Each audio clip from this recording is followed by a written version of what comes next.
Nessa segunda parte desse nosso programa RB Notícias especial. Hoje, edição muito especial, porque nós estamos aí em pleno feriado do 9 de julho, feriado no estado de São Paulo. Portanto, nesta segunda parte do programa, nós vamos apresentar, eu e o meu amigo Ney Gonçalves Dias, uma entrevista, uma conversa com um economista e advogado, especialista em mercados internacionais. Vamos agradecer primeiramente a visita aqui do... Muito obrigado pela sua presença. Eu que agradeço em conversar conosco. Autoridades do jornalismo, é uma honra para mim estar com vocês aqui. Fique à vontade agora, Ney, por favor. 25 anos a gente está comemorando agora da União Europeia, o acordo.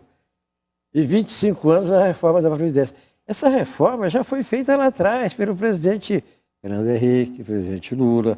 Todo mundo fez a reforma, só que não andava. Tentou fazer. O Fernando Henrique perdeu por um voto, né? Foi em 97. Um dos deputados, agora não me recordo o nome, mas errou Eu lembro que ele assim, não, ele votou errado. Você se lembra? Ele votou errado e perdeu a reforma. Doutor, a gente está mais ou menos de acordo de que a reforma vai passar. Mas existe uma coisa que chama muita atenção. No governo Michel Temer, ela seria aprovada no governo Michel Temer. Sim. Seria aprovada para 600 bi, 500 bi. Mas houve aqueles problemas. Agora, o que eu acho interessante é o apoio que ela está tendo agora da população e do próprio Congresso. Ou seja, as pessoas estão convencidas de que se não fizer a reforma da Previdência, tudo o mais vai para o brejo da economia. Na verdade, o presidente Michel Temer ele foi um precursor disso. Quando ele lançou algumas reformas, como a da trabalhista, e logo em seguida a da Previdência, ele teve uma ruptura momentânea desse choque entre modificar o sistema previdenciário. Então, esse lapso temporal até a eleição do Bolsonaro e a vitória do Bolsonaro foi se deglutindo essa informação de que era preciso para que se tivesse um êxito econômico na economia brasileira. Então, acho que a população ela foi, de uma certa forma, entendendo a necessidade e não vendo mais isso como um prejuízo para a população. Até discutia com alguns colegas de que quando essa reforma for aprovada dos 62 anos, 65 homens, ela for aprovada, eu acredito que 5 anos ou 6 anos posteriormente, nós vamos ver que 65 anos é muito pouco ainda, porque as pessoas vão ter uma vida ativa aos 70, 75 anos, elas vão estar ativas ainda, ela não vai querer entrar no processo, ela pode até se aposentar pelo sistema previdenciário, mas ela continuará ativa. Então eu acredito que nós teremos ainda que fazer mais um ajuste futuramente para essa questão da faixa etária. Em função da idade que vai... A expectativa de vida vai aumentando. Sim, a saúde, na verdade, os investimentos em tecnologia de prolongar a vida, ela está se aprimorando cada vez mais, de uma forma muito veloz. Então, a faixa etária já está se mudando. Então, quer dizer assim, as pessoas vão viver mais. Já fala-se até de a gente ultrapassar os 100 anos. Então, a Previdência ela vai ter que acompanhar. Então, o reflexo que nós tínhamos de uma Previdência anterior era que as pessoas estavam contribuindo por 30 anos e na verdade, elas acabavam sobrevivendo muito mais tempo, ela quase que equiparava 30 anos de recebimento benefício. Então, e geralmente o cálculo é o seguinte, você faz uma contribuição e depois você tem o seu, vamos dizer assim, contribui por 30 anos, eu vou ter mais 15 de benefício. Não que você ultrapassasse esse limite. Então, tem pessoas que realmente estão com 80, 85 anos que ainda estão ativas, ainda muito ativas. Olha, essa semana é uma semana assim, que gera muita expectativa e é uma semana importante, né, na luta pela aprovação da reforma da Previdência. O presidente da Câmara dos Deputados, Ney, ontem você viu, a gente deu aqui, se manifestou dizendo que se ela for aprovada, ela vai realmente, há que se agradecer aos parlamentares, que o governo está, sabe, foi uma declaração assim, meio que, sei lá, puxando um certo protagonismo para o presidente da Câmara dos Deputados. O senhor acha que essa disputa política, ela pode, de uma certa forma, comprometer aí a... Eu acho. Porque né, essa semana é definitiva, né? Porque depois entra o recesso. Eu acho. Vamos pensar assim, nós como os investidores. Eu como investidor, eu quero entrar numa empresa onde o presidente da empresa consiga dominar seus diretores nos seus projetos de mudança de paradigmas da sua empresa. Por isso que eu vou investir, porque eu acredito que esses projetos que o novo presidente está vindo vai modificar e seus diretores se agreguem junto e a sua empresa também, e seus funcionários também agreguem. Quando o presidente ele começa a ter uma barreira junto com o Congresso, ele começa a ter essa barreira... Nesse caso, o presidente da República, não o Rodrigo Maia. Não, o presidente da República começa a ter uma barreira com o Congresso. Isso é preocupante para o investidor que fala assim, poxa, nós precisamos de medidas mais rápidas. O governo deveria ser mais rápido nas suas medidas. Eu acredito assim que a reforma está andando, mas eu acho que assim, nós perdemos um tempo muito grande. Por exemplo, na Comissão de Constituição e Justiça, a discussão é se a proposta era constitucional ou não. Não era para ter aberto, a trazer ministro... Que fazer uma boquinha lá, fazer debate, fazer discurso. Não é fazer debate. O texto é constitucional? Pronto, aprovou. Passa para a comissão especial e se discute na comissão especial.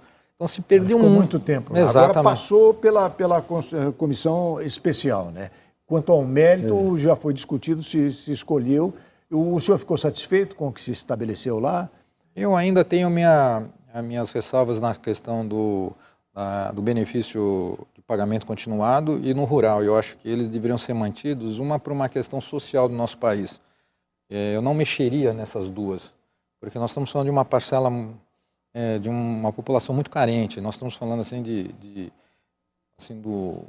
a parte mais sensível do nosso país, que é aquela que depende, o produtor rural, ele vai ter que fazer uma comprovação, vai ter que ter uma contribuição maior, foi estendido muito mais o prazo. E parece que a diferença também para esses 10 anos onde se pretende economizar quantos trilhões? 1 trilhão. Já estou falando sempre mas 1 trilhão. Fala assim 1 trilhão e 200, depois fala assim 950.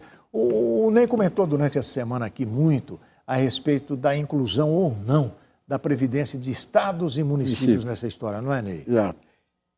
Doutor, eu acho que caiu um mito nos últimos dias. Ou seja, desde o princípio, o ministro Guedes, o presidente da Câmara e do Senado, estão pedindo, estão instando, estão pressionando os governadores para que eles apoiem a reforma da Previdência. Eles estão apoiando, mas o apoio que eles queriam é o seguinte, olha, nós governadores temos aqui 30, 40 votos, e nós controlamos. Aí acontece o seguinte, a gente descobriu que eles não controlam coisa nenhuma, porque a reforma dos estados e municípios está sendo impedida exatamente pelos deputados federais. Então eles não controlam. Eu acredito que eu acho que foram vários fenômenos que acho que aconteceu. Uma é a questão até do partido do presidente ser muito novo e as próprias lideranças que assumiram são mandatos muito novos. E são inexperientes. E nesse sentido acabam caindo nas mazelas do próprio Congresso, sabe, da velocidade de se fazer as coisas e acaba caindo nesse sentido. Eu teria procurado pessoas mais antigas de casa para ter uma posição um pouco mais austera nesse sentido das aprovações. Mas só lembrando, a reforma da Previdência, ela não mexe com a questão econômica. Ela vai mexer somente com a questão dos gastos, por causa daquela PEC que foi aprovada... Vai evitar que se gaste, não vai trazer faturamento. Não. O pessoal está achando que com a reforma da Previdência vai voltar o emprego, vamos voltar a produzir. Não é isso. Isso não vai acontecer absolutamente nada. O que acontece é que em dezembro de 2016 foi aprovada aquela PEC do teto, que limitava em 20 anos os gastos do governo e os gastos da Previdência, ela vem vindo 299 bilhões de déficit no ano passado, esse está previsto 309 bilhões, então significa que isso é um gasto corrente que atrapalha o governo fazer outros investimentos em questão de infraestrutura, saúde, educação, segurança, então ele fica travado os seus investimentos. Nós estamos aqui conversando com Alessandro Azzoni, economista, sobre a reforma da Previdência. Ele estava dizendo exatamente isso. Não é que o Brasil vai trazer mais recursos, ele vai deixar de gastar. Exatamente isso. Exatamente. Né? Então tem dois fenômenos aí. Uma que o Brasil, para poder atrair investimento, ele precisa investir em infraestrutura para poder expandir os seus mercados. E para poder gastar, ele precisa resolver o problema de não gastar, que seria a Previdência. Então, seria por isso que se fala de uma economia nesses em 10 anos de um trilhão de reais. Exatamente. Isso reverteria investimentos em questão de infraestrutura para poder fomentar a economia. Mas tem um outro lado. O investidor aguarda muito as posições de renovação, tanto que nós víamos muito no pleito eleitoral que cada vez que um candidato que era reformista avançava, nós tínhamos avanços positivos em relação à Bolsa subir e o dólar cair. Quando um candidato não reformista subia, nós tínhamos o efeito contrário, a Bolsa caía e o dólar subia. Então, os dois que acabaram indo para o segundo turno eram reformistas, então os investidores ficaram tranquilos. Quando o Bolsonaro ganhou, ficou muito mais tranquilo, porque ele tinha uma posição exatamente... Mais à direita, mais pró-liberal, a escolha do ministro Paulo Guedes, então isso acalmou os mercados, porque eles querem investir. O Brasil é um potencial, um mercado potencial de crescimento, só que a gente precisa ter uma velocidade um pouco mais rápida. Pois é, a reação foi boa, a Bolsa subiu, o dólar caiu, logo com esse resultado da comissão especial. Sim, né? Porque mostra que agora... Então, a comissão especial já surgiu esse estado otimista do mercado, né? Eu tenho a impressão que se essa semana ainda a coisa andar na Câmara dos Deputados, isso aí vai... O que você acha, Ney? Exatamente. Agora, irmão, continuando o seu raciocínio, doutor, nos últimos dias, autoridades dos mais diversos setores têm dito o seguinte, que eu vou dizer aqui. A reforma da Previdência é importante. Agora, não pensem vocês que isso vai fazer o Brasil crescer. Que isso vai desenvolver, diminuir o emprego. Isso é uma outra coisa. E todo mundo está repetindo. Pois bem, a semana passada, os jornais deram uma informação dizendo que a equipe que trabalha com o ministro Paulo Guedes estaria, a pedido dele, quebrando a cabeça para descobrir fórmulas para fazer o Brasil crescer e aumentar o emprego depois da reforma da Previdência. Por outro lado, a Câmara dos Deputados está fazendo uma reforma, e é interessante, doutor, porque desde que eu me conheço por gente, a reforma tributária é a mais difícil de ser feita. A reforma da Previdência é a mais difícil que você... A Previdência, depois a tributária segue da Previdência. Esse é o objetivo do pessoal do Guedes, do ministro. Só que essa reforma da Previdência, a reforma tributária, ela é baseada num trabalho do Instituto, do qual frequenta o doutor Bernardo Api. Ele que tem uma teorização sobre o assunto, serviu de base. PL45, né? Serviu de base para o governo. E o governo não está tocando nada. Isso aí está sendo tocado pela Câmara dos Deputados. Quer dizer, quando acordar, já aprovou. E é perigosíssima, porque ela tem... Eu vejo algumas falhas nessa proposta do API, né, que é a PL45. Eu acho ela muito... Ela quer criar um imposto, uma tarifa única incluindo todos os impostos, PIS, COFINS... Simplificar tudo. IPI, PIS e COFINS, ICM... Nota fiscal lá... mas só que a característica do IVA, ela é um imposto para comércio, né, para compra. Então, quer dizer assim, para um comércio você vai efetivamente. Já não entra para outras relações, como relações de prestação de serviço, ela já começa a complicar. Pouco, né? Outra, a questão da alíquota única.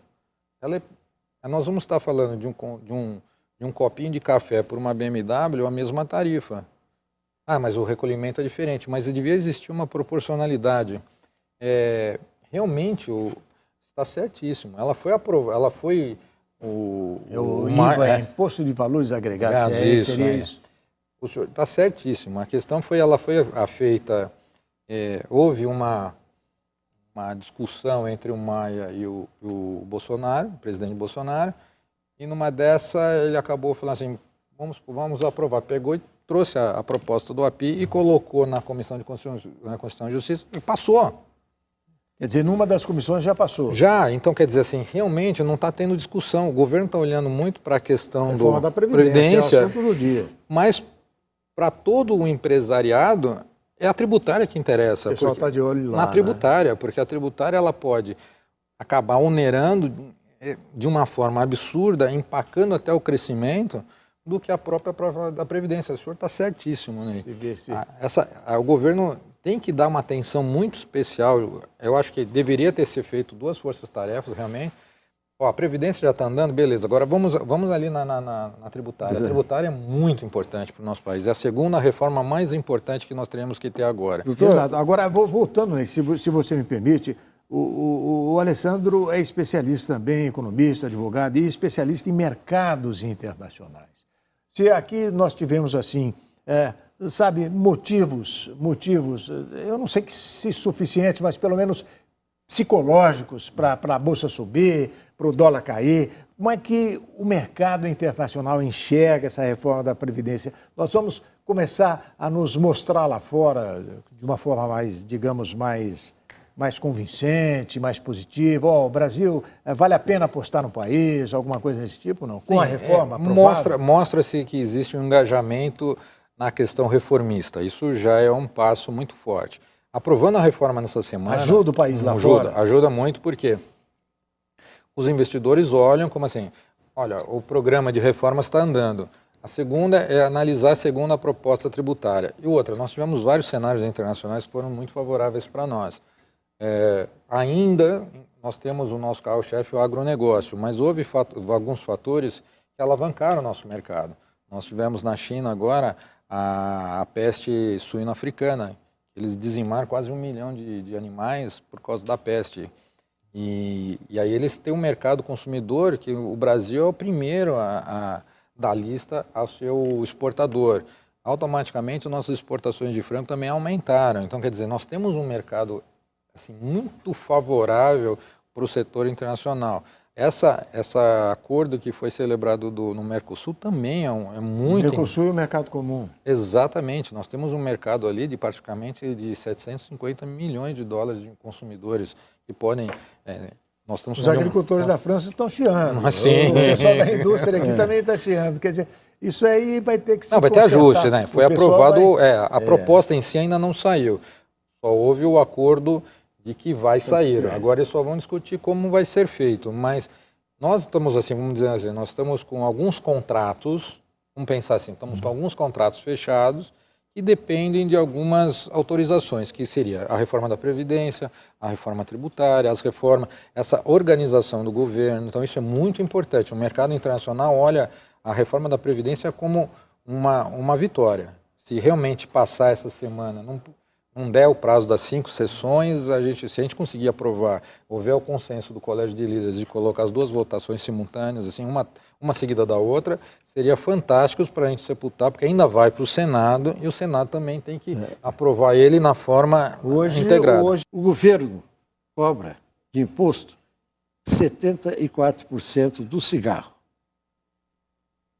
Ele não plantou fumo, ele não colheu fumo, ele não industrializou o fumo, ele não vendeu fumo, ele não entregou fumo e ganha 74%.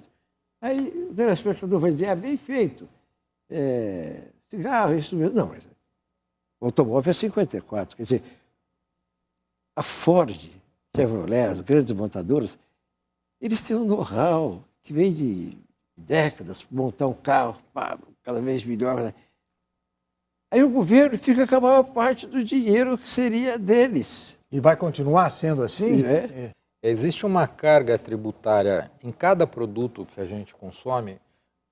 Não sei se vocês lembram de vocês, quando vocês pegam o cupom fiscal, aparece a carga tributária que você pagou. Você citou cigarro. O cigarro é estonteante, né? Sim. Cigarro, então pode, cigarro, bebida, a cachaça. Então, eles consideram como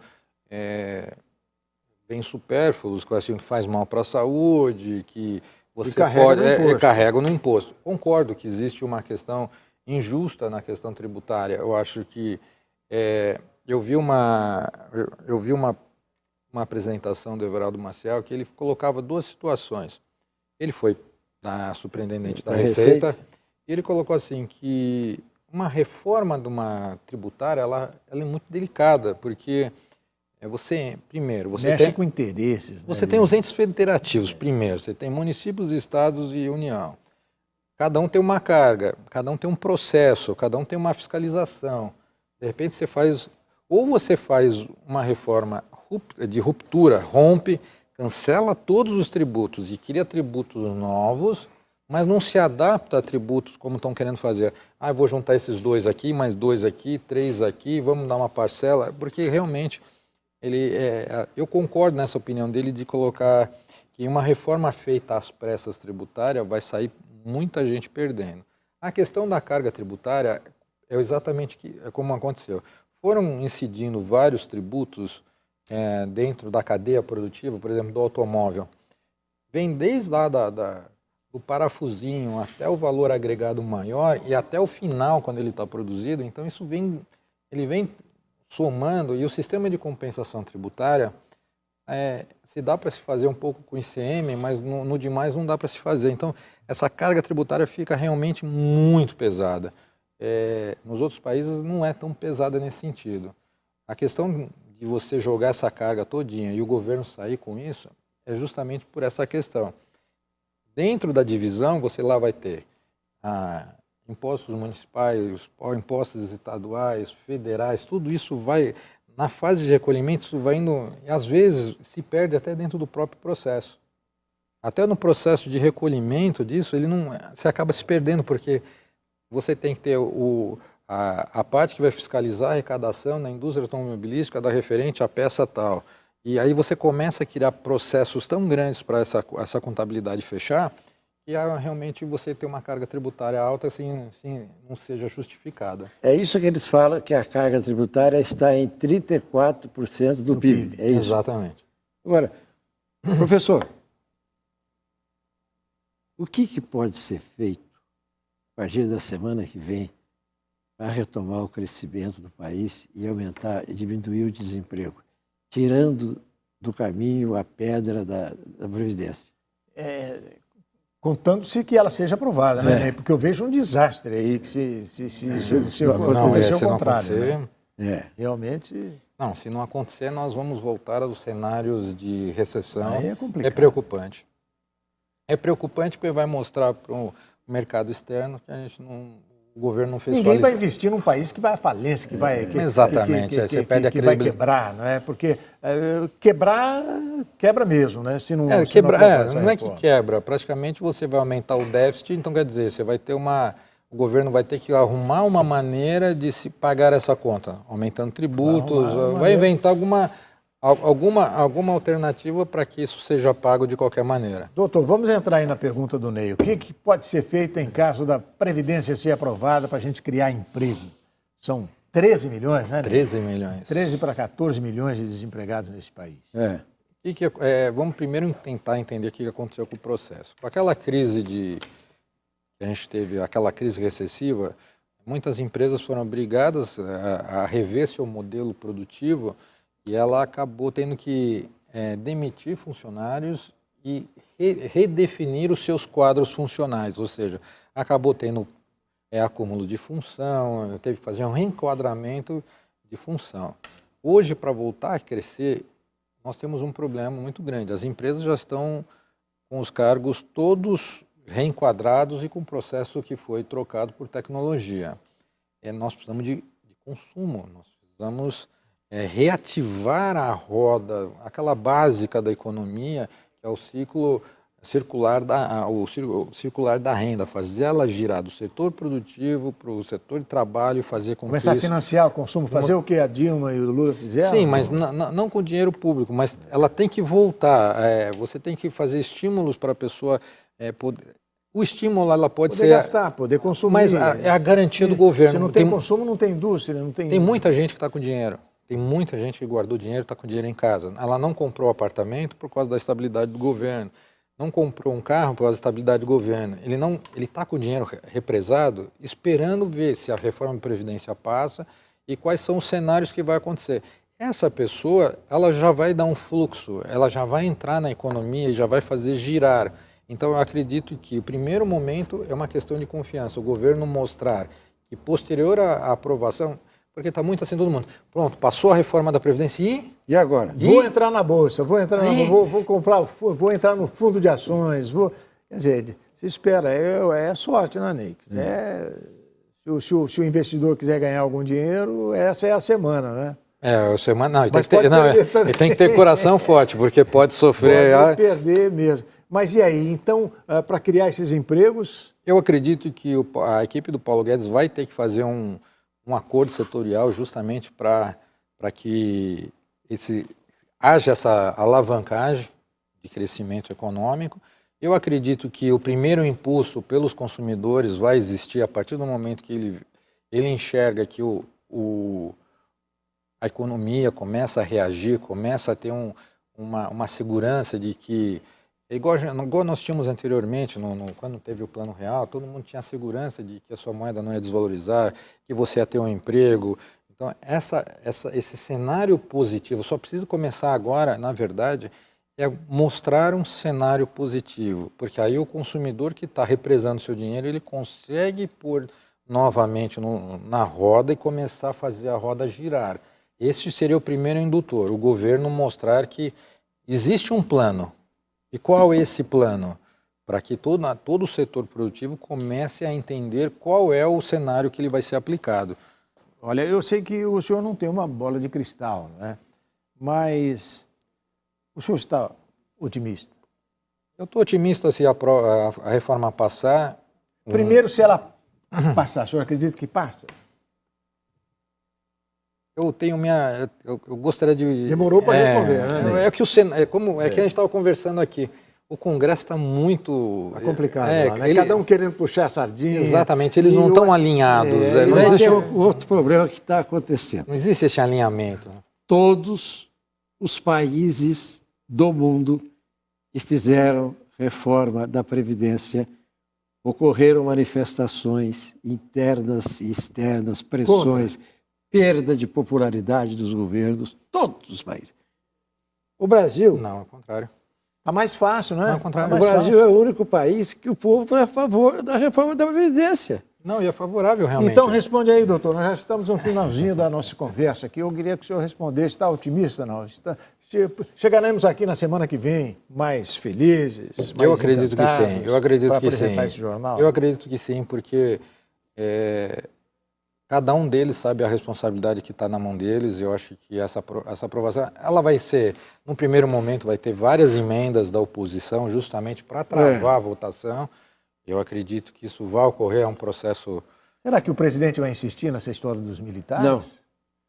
Ele vai insistir através de deputados que vão tentar colocar isso para votar lá, mas não sei. Eu também acho que vai ter várias emendas, não vai ser uma votação fácil, vai ser uma votação dolorosa, porque são 308 deputados, são 3/5 em 2 turnos. Depois no Senado o senhor acha que é tranquilo? Se passa na Câmara, tudo bem? Eu acho que na Câmara é mais fácil. O Senado ele não tem maioria, então ele vai ter que fazer uma composição muito boa lá. Então, o Congresso ele tem uma base maior, ele só precisa ser orquestrado melhor.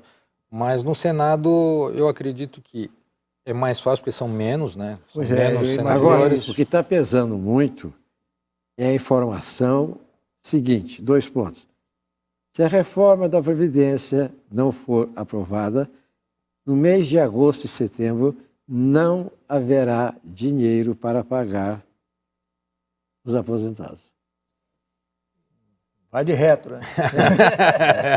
É complicado. Não, assim, são despesas que o governo vai ter que realmente, ele tem que honrá-las. Ele não pode deixar porque, primeiro, se ele não faz o pagamento, ele começa a criar um processo recessivo, ou seja, você vai entrar numa espiral mais negativa ainda. Então, eu acredito nesse fluxo de... Eu entendi que o senhor está otimista e nós esperamos realmente que isso aconteça. Muito obrigado pela sua presença. Nós estamos no finalzinho. Eu que agradeço a oportunidade de estar com 2 lendas do jornalismo. Para mim é uma honra tremenda estar com vocês aqui. Muito obrigado, Muito obrigado. Nós conversamos com o Alessandro Azzoni, economista, especialista em mercados internacionais, sobre a reforma da Previdência.